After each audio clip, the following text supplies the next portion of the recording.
আমার স্বামী উনার বাবা-মার কাছ থেকে না গিয়ে প্রবাস থেকে ফিরে আমার বাড়িতে এসেছেন, শ্বশুর বাড়িতে। সেটা নিয়ে আমার শ্বশুরবাড়ির লোকজন অনেক মন কষাকষি আমার সাথে করেছেন। উনারা অনেক রাগান্বিত। সব দোষ নাকি আমার, আমি ছেলেকে তাবিজ করে ফেলেছি। অথচ উনারাই আমাকে ঘর থেকে বের করে দিয়েছিলেন আজ থেকে ২ বছর আগে। সেটা উনারা ভুলে গিয়েছেন। উনার ছেলে বাধ্য হয়ে আমার কাছে এসেছে। আমার দুঃখের স্টোরিটা আপনাদের সাথে শেয়ার করতেছি। একজন প্রবাসীর বউ হওয়া তো সহজ না। একজন প্রবাসীর বউ যখন স্বামী বিদেশে থাকে তার যে কতটুকু কষ্ট হয় সেটা আপনাদের সাথে আমি শেয়ার করতেছি। আশা করি আপনাদের ভালো লাগবে। দয়া করে লাইক করবেন, ফুল স্টোরিটা শুনবেন এবং কমেন্ট করে জানাবেন। আপনারা যদি সহযোগিতা না করেন তাহলে আমরা কিভাবে বড় হব? আমি একজন প্রবাসীর বউ। আমি বিয়ে হওয়ার পর আমার শ্বশুরবাড়িতে আমি কোনো সম্মান পাইনি। বরঞ্চ আমি নানান দিক দিয়ে অপদস্থ হয়েছি। আমার দেবর কথায়, কথায় আমাকে মারতো। আমার শাশুড়িও মারতো। আমার শ্বশুর লাঠি নিয়ে আমার দিকে তাড়িয়ে আসতো মারতে। আমার স্বামী থাকতেন প্রবাসে। উনাকে আমি অনেকদিন বলেছি আমি এই ফ্যামিলিতে এরকম ফিল করতেছি বা উনার ফ্যামিলির মানুষজন আমার সাথে এরকম করতেছে। কিন্তু না, উনি কোনো বিশ্বাস করে না। আমাকে অনেক গালাগালি করতো খারাপ ভাষায়। যে তোমাকে এখানে থাকতে হবে, না হলে এখান থেকে চলে যেতে হবে। তোমাকে ডিভোর্স দিয়ে পাঠিয়ে দেব। তখন আমার আর কিছু করার ছিল না। বাধ্য হয়ে আমি এখানেই পড়েছিলাম। আমার স্বামী এরই মধ্যে পরকীয়া নিযুক্ত হলেন। পরকীয়ার মাধ্যমে উনি একটা মেয়ের সাথে প্রেমে জড়িয়ে পড়লেন। ওর সাথে টাইম দেন। আমার প্রতি উনার অবহেলা বাড়তে লাগলো। আমার প্রতি শুধু উনার ফ্যামিলির খবর নেওয়ার জন্য আমাকে কল দিতেন। উনি আর আমার সাথে তেমন কলও দিতেন না। সেটাও আমি মেনে নিতে পারতেছি না। তার উপর উনার বাবা-মায়ের অত্যাচার। উনার মাকে গিয়ে আমি বলেছিলাম যে, "আপনার ছেলে পরকীয়ায় আসক্ত হয়েছেন। আমাকে ছাড়া অন্য মেয়েকে উনি ফোনে কথা বলেন।" সেটার জন্য আমার শাশুড়ি অনেক মারলো। আমার দেবরও মারলো। যে, "তুই এসব দিয়ে কি করবি? তোকে যে এ করে রেখেছি সেটাই তোর জন্য অনেক বড়।" তো আমার এরকম অবস্থা। ৪ বছর পর আমার স্বামী দেশে আসলেন। আসার পর ২ মাস থাকলেন। থাকার মধ্যে উনার সামনে আমার শ্বশুর-শাশুড়ি অনেক ভালো। আমার স্বামী যখন বাইরে যেতেন উনারা আবার আমার উপর অত্যাচার শুরু করতেন। আমি যখন স্বামীকে বলতাম, "দেখো আমার উপরে এরকম অত্যাচার হচ্ছে", উনি বিশ্বাস করতেন না। আমি অনেক আশা করে ছিলাম যে স্বামী বিদেশ থেকে দেশে আসবেন। হয়তো উনার চোখের সামনে ওগুলা হলে বা উনাকে বললে উনি বিশ্বাস করবেন। আমি উনার কাছে আসি। না, উনি সেটা তো বিশ্বাসই করলেন না। বরঞ্চ উনি আরো পরক্রিয়ার বাড়িয়ে দিলেন। ওই মেয়েটার সাথে রাত-দিন কথা বলেন। আমি উনার ফোনের মধ্যে দেখেছি উনাদের দুজনের ঘনিষ্ঠ সম্পর্ক, ফটো আছে, ভিডিও আছে। উনি বাইরে চলে যান কাজের কথা বলে যে উনার একটা কাজ আছে, অথচ উনি ওই মেয়েটার সাথে টাইম পাস করতেছেন। আমি এখানে নির্যাতিত হচ্ছি। সেটা উনি বিশ্বাস করলেন না। উনি চলে গেলেন ২ মাস থেকে। উনি চলে যাওয়ার পর আমি প্রেগন্যান্ট হয়ে যাই। আমি প্রেগন্যান্ট হয়ে অনেক কষ্ট। ইতিমধ্যে আমার আরেকটি বাচ্চা আছে। এখন আমি ২য় বারের মতো প্রেগন্যান্ট। আমি অনেক কষ্ট করতেছি। প্রেগন্যান্সি অবস্থায় আমার শাশুড়ি আমাকে মারতে আসলেন। আমাকে মারলেন। অনেক কষ্ট করলেন। আমি বাবার বাড়িতে চলে যাই। আমি বাবার বাড়িতে গিয়ে আমার স্বামীকে কল দেই যে, "আমি আর পারতেছি না তোমার ফ্যামিলির অত্যাচার। আমাকে তুমি আম এম এইখান থেকে উদ্ধার করো। আমি আর তোমার বাবার বাড়িতে যাব না।" আমার স্বামী বললেন, "আমার বাচ্চা দুটোকে ফিরিয়ে দাও। আমার বাচ্চা একটা পেটে আছে আর একটা বাচ্চা আছে। ওই ২ টা আমি চাই। তোমাকে আমি ডিভোর্স দিয়ে দেব।" আমার ফ্যামিলি বাধ্য হয়ে আমাকে বললেন যে, "কি করবি?" আমি বললাম যে, "যাব না।" তখন আমার স্বামী অনেক জোরাজুরি করলেন যে, "আচ্ছা ঠিক আছে, আর এরকম হবে না। আমি তোমার সাথে কথা দিলাম, তুমি যাও।" তখন আমি গেলাম। উনি শুধু আমাকে এনেছেন উনার মা-বাবার কষ্ট হচ্ছে রান্না করে খেতে। আমি উনাদের রান্না করে খাওয়াবো। সেই আগের মতো আমার অত্যাচার, আমার শরীর খারাপ, এখন আমি প্রেগন্যান্ট। কিন্তু উনারা আমাকে বুঝেন না।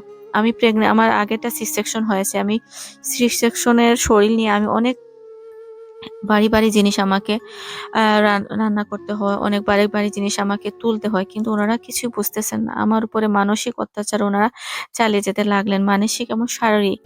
এই প্রেগন্যান্সির এইবার ফিরে আসার পর ওনারা অত্যাচারের পরিমাণটা আরও বাড়িয়ে দিলেন। আমি বাধ্য হয়ে একদিন ফোনটা মানে রেকর্ডিং সেটিংয়ে রেখেছিলাম লুকিয়ে। তো ওনারা যে আমাকে মারতেছেন, আমার দেবর, আমার শাশুড়ি গালাগাল করতেছেন, সেটা আমি আমার হাসব্যান্ডের কাছে পাঠালাম।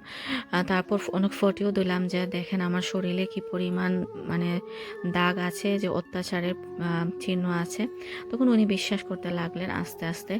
তখন ২-১ দিন উনি ওনার বাবা-মাকে বলেছেন যে, "কেন আমার বউয়ের সাথে এমন ব্যবহার?" তখন উনারা বুঝলেন যে উনার ছেলে রাগ করতেছে। তখন আমার শ্বশুর আমার উপর অনেক গালাগালি করলেন। আমার দেবর আবারও আমাকে মারল। তো আমার হাজব্যান্ড আমার সাথে আস্তে আস্তে ভালো হতে লাগলেন। ওনার যে প্রেমিকা ছিল আমার মনে হয় ওর সাথে ব্রেকআপ হয়ে গেছে। তো ওখানে উনি আমার দিকে নজর দিলেন, সেজন্য উনি আমার কথা বিশ্বাস করলেন।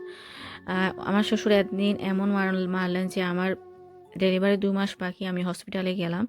আল্লাহর রহমতে আমার বাচ্চাটা বেঁচেছে, কিন্তু আমি অনেক মানে উইক হয়ে যাই। আমি আর দুর্বল হয়ে গেছিলাম, কিছু করার মতো ছিল না আমার শরীর।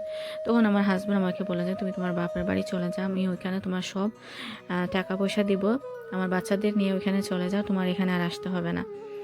তখন আমি এখানে যাই, 2 মাস পর আমার বাচ্চা হয়। আমার শ্বশুর শাশুড়ি আমাকে শুধুই অপবাদ দিলেন যে ওনার ছেলে ওনাদের সাথে কথা বলেন না। আমার হাজব্যান্ড টোটালি কথা বলা বন্ধ করে দিয়েছেন ওনার মা বাবার সাথে। উনি টাকা পাঠান, ওনাদের দায়িত্ব উনি পালন করেছেন যে বাবা মায়ের হিসাবে খরচ দেওয়া, কিন্তু উনি ফোনে আর কথা বলেন না। ওই দিনের ঘটনার পর আমার বাচ্চাটা হয়ে গেল, আমার বাচ্চাটা পর্যন্ত দেখতে আসেননি দাদা দাদি।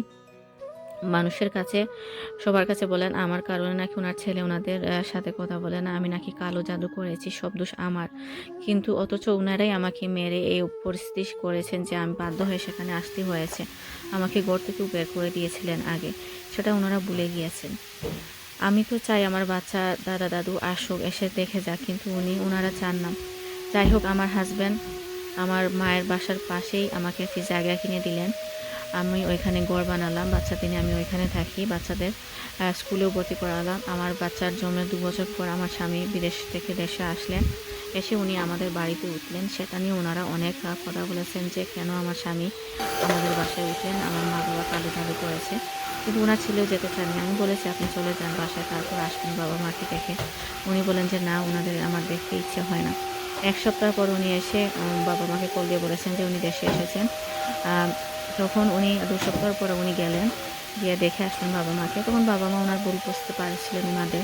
বললেন যে বাবা যা হবার হয়েছে, আমাদের নাতি পুতি নিয়ে তুমি চলে আসো, আমরা দেখতে চাই। উনি বললেন যে না, সেটা সম্ভব হবে না, আমি ওইখানে ওদেরকে সেটেল করে ফেলেছি, আপনারা চাইলে দেখে আসতে পারেন। তখন ওর দাদা দাদু আসলেন, এসে দেখে গেলেন, কিন্তু ওনারা শুধু ওনার ছেলেকে চাচ্ছিলেন যে ওনাদের বাসায় নিয়ে যাওয়ার জন্য। ওনাদের মনটা তেমন খুশি না, এসেছেন বোঝাই যাচ্ছে। আমার সাথে কোনো কথা বলছেন না, শুধু আমার বাচ্চাদের 2-1টা আদর দিয়ে ওনারা চলে গেলেন।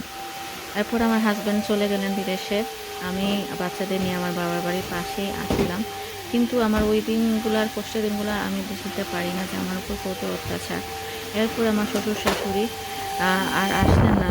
মাঝে মধ্যে ফোন দিয়ে কথা বলেন, জিজ্ঞেস করেন, বলেন যে ওনার ছেলেকে বলার জন্য যে ওনাদের কোনো দোষ নাই, ওনার সাথে কথা বলার জন্য। কিন্তু আমি কি করব? আমার সেই বইটাও কাটতেছে না। আমাকেও বলেন যে চলে আসো মা আমাদের পাশে।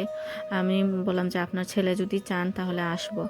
আসলে সত্যি বলতে আমিও যেতে চাই না, কারণ ওনাদের যে ব্যবহারটা আমি পেয়েছি 5-6 বছর, আমার অনেক ভয় হয়, আমার আর যেতে ইচ্ছে হয় না। তো আলহামদুলিল্লাহ আমার হাজব্যান্ডকে নিয়ে আমি অনেক সুখে আছি, আমার বাচ্চাদের নিয়ে আমি সেফ আছি। তো এরকম নির্যাতনের মধ্যে যারা আছেন, প্লিজ আপনারা আমার মতো একটু চেষ্টা করুন প্রুফ দেওয়ার জন্য, দেখবেন আপনাদের সমস্যাটা আল্লাহ পাক হয়তো কেটে নিতে পারেন।